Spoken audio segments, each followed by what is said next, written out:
Bom, rapaziada, o negócio é o seguinte, Flamengo ganhou. E como diria o poeta, nem só de Vasco da Gama vive o homem. Então vamos falar de Flamengo, vem aqui comigo. Vitória hoje do time carioca contra o Olímpia, o modesto Olímpia, que tem uma história muito grande, mas uma realidade atual não tão grande assim. Vamos falar aqui que eu achei do jogo. Mas antes, lembrando que pra você que chegou aqui de paraquedas, não torço pro Flamengo. A minha opinião é de alguém de fora. Eu torço pro Vasco. Só que assim, a gente tenta manter o clubismo de fora. Eu vou falar o que eu acho aqui. Vê aí se você concorda ou não. Vê aí se eu não vou falar nenhuma grande besteira. Vamos lá. Bom, pra começar, essa aqui foi a escalação de hoje do Flamengo pra entrar em campo. Tá meio pequenininho aí pra vocês verem, mas assim, basicamente, o que mais chama atenção não é nem o que tá no time titular, nem mesmo o que tá no banco. O que chama atenção é a ausência do Pedro. Todo mundo aí sabe do que aconteceu, tomou um socão na boca, tomou multa e depois ainda faltou treino e por isso não tava nem relacionado pra hoje. E antes de mais nada, eu queria falar o seguinte, não sei se vocês vão lembrar, mas no último vídeo que eu fiz do Flamengo, que foi Copa do Brasil, a volta lá, aliás, a ida contra o Grêmio, eu falei, pô, engraçado que o Pedro tá meio que virando um reserva mesmo, né? Ele não entra nem às vezes. Ele virou,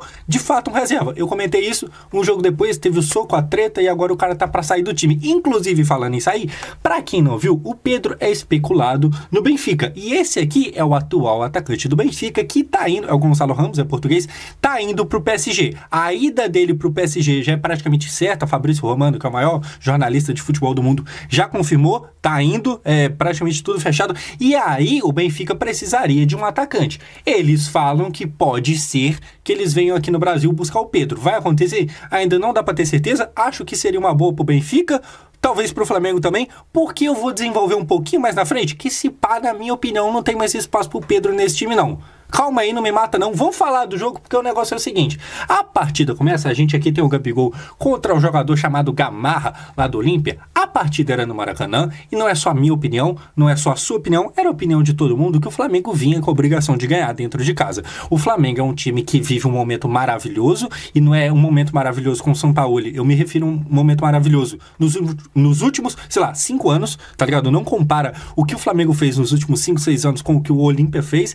E assim, o Olímpia, como eu falei no começo do vídeo, historicamente é um time muito grande. Tanto é que, apesar de atualmente não pôr medo em muita gente, o Olímpia tem a mesma quantidade de Libertadores que o Flamengo. O Olímpia tem a mesma quantidade de Libertadores que os maiores campeões do Brasil. E aí você inclui Palmeiras, você inclui São Paulo, você inclui o Olímpia é grande historicamente. O Olímpia fez a final da Libertadores de 2013 contra o Galo. Não conseguiu ganhar, até porque os caras tinham Ronaldinho, Jô e os caras e o Bernard com alergia nas pernas. Enfim, é um time que historicamente é grande, mas atualmente não era essas grandes coisas. E aí o Flamengo tinha obrigação, todo mundo achou que ia ser um esculacho, ia ser talvez, sei lá, goleada, até porque na Copa do Brasil o Flamengo já tinha feito um jogo impressionante de 2-0 fora de casa contra o Grêmio, que o Grêmio, na minha visão, é um time muito melhor do que esse Olímpia, só que a verdade, a realidade é que o jogo se mostrou difícil. E aí tava tudo muito fechado, até que aos 21 minutos a gente tem o Ayrton Lucas chutando de fora da área e ele acaba errando pouco. Aqui o goleiro pega lá, 21 minutos era o horário no momento, como eu falei. Pô, se você viu o jogo, você tá ligado que basicamente estava fechado e tava tendo muita dificuldade o Flamengo, até que com o Ayrton Lucas ele tem o primeiro chute de perigo. Tinha tido alguns outros antes, só que assim, aproveitando que aqui a gente tá falando do chute do Ayrton Lucas, é impressão minha, e aqui eu nem tô dando opinião, tô realmente perguntando vocês. É impressão minha ou o Ayrton Lucas tá tendo uma queda de rendimento pós-seleção brasileira? Isso assim, se for o caso, se de fato, se não for uma noia da minha cabeça, que novamente pode ser, mas assim, se não for uma noia da minha cabeça, ele não é nem o primeiro que acontece isso. Na verdade, tem até uma praga aí de jogadores que vão pra seleção e às vezes voltam pro seu time jogando pior do que antes. A gente lembra aí recentemente o Danilo, volante do Palmeiras, ele foi pra seleção a primeira vez e depois quando ele voltou, ele passou meses sem jogar no mesmo nível. E assim, custou pra voltar pra aquilo. Hoje, eu falei que ele é do Palmeiras, mas hoje na verdade ele já tá até na Inglaterra. O Ayrton Lucas, ao que parece, eu posso estar enganado, e aí você comenta aqui embaixo se eu tô chapando nas ideias ou não, ao que parece ele tá um pouquinho abaixo. É porque também no começo do ano ele estava jogando muito, né? Manter aquele ritmo é difícil. Enfim, depois o Flamengo começa a ter muita dificuldade, e aí os caras entram numa estratégia que é fazer isso aqui, ó. É arrebentar todo mundo do Flamengo. Aqui a gente tem o Bruno Henrique, que acabou de voltar de uma lesão muito grave, tomando pancada, mas não era só ele. É aquilo, é como eu falei, todo mundo sabia que o Flamengo era superior, dentro de casa, então tipo assim, era superior mesmo se esse jogo fosse fora, mas não era um jogo dentro de casa, e aí basicamente o que o Olímpia tava fazendo é, mano, sei lá, vamos assistir os melhores momentos do UFC antes de entrar em campo, e aí a gente entra em campo imitando isso. Os caras entrou pra bater, entrou pra puxar a camisa, pra empurrar. O juiz, pra ser bem sincero, tava bem lerdinho, tava deixando o pau comer. Nesse lance aqui mesmo, o Bruno Henrique caiu, tomou a pancada, o juiz não deu cartão. Aí depois de muita coisa, ele foi lá e meio que voltou atrás, parece que sentiu a pressão do lugar e deu um cartão. Então assim, o Olímpia tava claramente, mano, eu tô feliz se eu levar pra casa um 0-0. Era basicamente isso. E parecia que ia conseguir. Até que, aos 43 minutos, o Gerson tem esse grande chute aqui de fora da área, que o goleiro faz uma grande defesa. E aí, quando parecia que o Flamengo ia crescer, acontece um momento de pausa. Isso aqui é um momento que, se o Flamengo conseguir longe nessa Libertadores, a longo prazo ninguém nem vai lembrar. Mas isso aqui é um lance que poderia ter mudado toda a história do jogo de hoje, porque aqui, pra quem não viu, o jogador pegou a bola praticamente aqui dentro do gol e chutou no travessão. A bola sobrou pra ele aqui, ó. Vamos ver o lance? A bola sobra pra ele e ele chuta essa bola no travessão. Se isso aqui entra, um time que já tá disposto a retrancar, a bater em todo mundo, bater até na própria mãe se fosse preciso. Se esses caras abrem 1-0 no final do primeiro tempo, no segundo eles iam parar o ônibus na frente do próprio gol e o Flamengo dificilmente conseguiria passar aquilo dali, porque a retranca ia ser ainda maior. Deu sorte, talvez sorte de campeão, só Deus sabe. Mas enfim, os caras contou com a sorte, o travessão foi um grande de um goleiro e aí chegou no intervalo com 0-0. Gente, eu preciso bater na tecla de novo. O Olímpia, apesar de ter história grande, atualmente é fraco. Prova disso. Olha esse time, olha o aquecimento do Olímpia. Ó, cara, ó, isso aqui é aquecimento de hoje. O cara vai chutar. Parece o Pedro Raul finalizando, ó. Olha onde que a bola vai. Enfim, esse era o time que tava dando um certo trabalho pro Flamengo, não no sentido de oferecer perigo, teve esse lance do travessão, mas foi só esse, mas tava dando trabalho porque o Flamengo não tava conseguindo romper a barreira dos caras, não tava conseguindo romper a zaga dos caras. Só que isso foi no primeiro tempo, porque no segundo o coisa ruim voltou. O Bruno Henrique é um caso à parte. Vamos ver o gol dele aqui, que já dou minha opinião sobre ele e sobre o Gabigol, porque o Gabigol também participa do lance. Aqui a gente tem o Gabigol cruzando a bola pra dentro da área e de cabeça o Bruno Henrique faz e sai pra comemoração. Assim, cara, deixa eu pausar aqui, porque tá saindo o som aqui no meu ouvido. Assim, o Bruno Henrique é um caso muito interessante. Ele comemora o gol aqui, com quem? Com o Gabigol dando passe pra ele. Momento opinião. Essa dupla aqui é muito mais embaçada do que o Gabigol e Pedro. Gabigol e Pedro foi um negócio que, assim, custaram. Não foi fácil em momento nenhum encaixar. Há de se comentar, isso aqui é importante.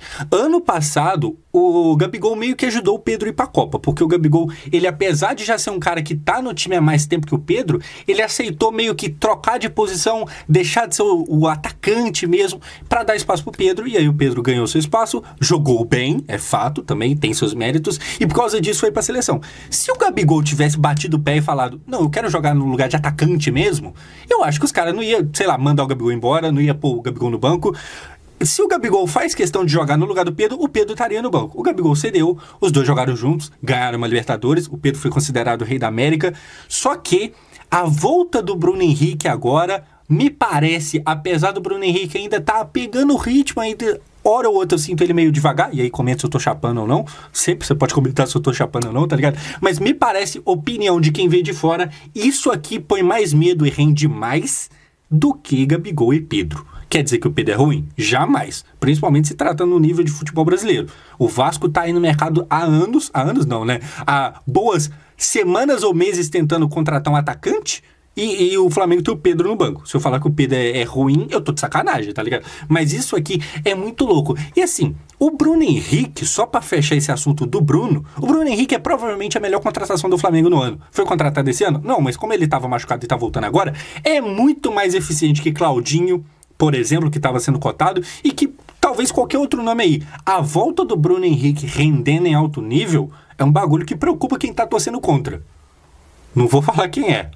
Mas enfim, dito isso, fechamos a pauta. Bruno Henrique é o que eu acho. Se você discorda de alguma coisa, sinta-se à vontade para comentar aqui embaixo numa boa, vamos trocar ideia. Agora, comentando sobre o tal do Gabriel Barbosa, o Gabriel Gol, eu preciso falar um negócio aqui com vocês.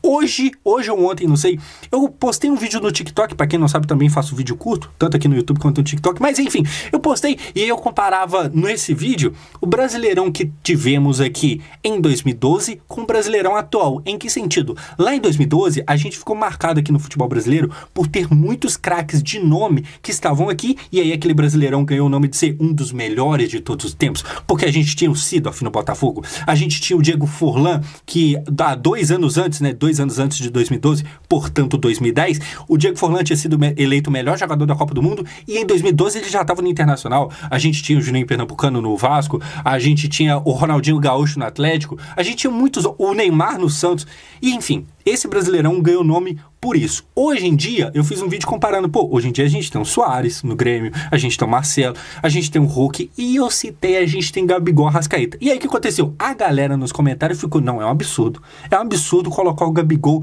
nesse nível, comparar com esses caras. Vou dar minha opinião, isso aqui é polêmica, hein? Olha que eu torço pro Vasco, mano. Eu tinha tudo pra odiar esse cara, e odeio, mas também não vou deixar de falar o que tem que ser falado. O Gabigol tá no nível disso aí. Por quê? Vê se você... Isso aqui é uma viagem, vem comigo aqui. O Gabigol é um cara que, quando aposentar, vai ser lembrado por muito tempo como um dos maiores do futebol brasileiro no Flamengo. O que eu quero dizer com isso? Gente, o Gabigol já é, hoje, provavelmente o segundo maior ídolo da história do Flamengo, atrás apenas do Zico. Se um cara que é o segundo... O cara ainda tá em atividade. Ele ainda tem mais pra contribuir e aumentar ainda mais a história dele. Então, assim, se esse cara, estando ainda em atividade, já consegue ser o segundo maior ídolo de um time do tamanho enorme que é o Flamengo, como é que esse cara não... Um maluco pica a ponto da gente falar, aquele Brasileirão tinha o Gabigol. O Gabigol, é bem verdade que, já falei isso várias vezes, não é um Neymar. O que eu quero dizer com isso? Ele não é um craque que encanta aos olhos e que não sei o quê. Mas tudo que ele rende hoje, tudo que ele já fez no Flamengo e continua fazendo, o lance de hoje, o cruzamento dele pro Bruno Henrique, que ele já fez isso inúmeras vezes, mas enfim, é um cruzamento perfeito, o Bruno Henrique também foi perfeito de cabeça. O Gabigol, ele tem feitos incríveis, é o brasileiro com mais gols na história da Libertadores. Assim, se eu falo que em 2012 ficou marcado a gente ter o Forlan, eu tenho que falar que em 2023 também é algo considerável o Flamengo ainda ter o Gabigol. Por quê? Porque o Forlan tinha nome, mas não jogou quase que nada no Internacional. Assim, comparando futebol por futebol jogado aqui no Brasil, o Gabigol é muito maior que o Forlan. É muito maior que o Seedorf. Aqui no Brasil.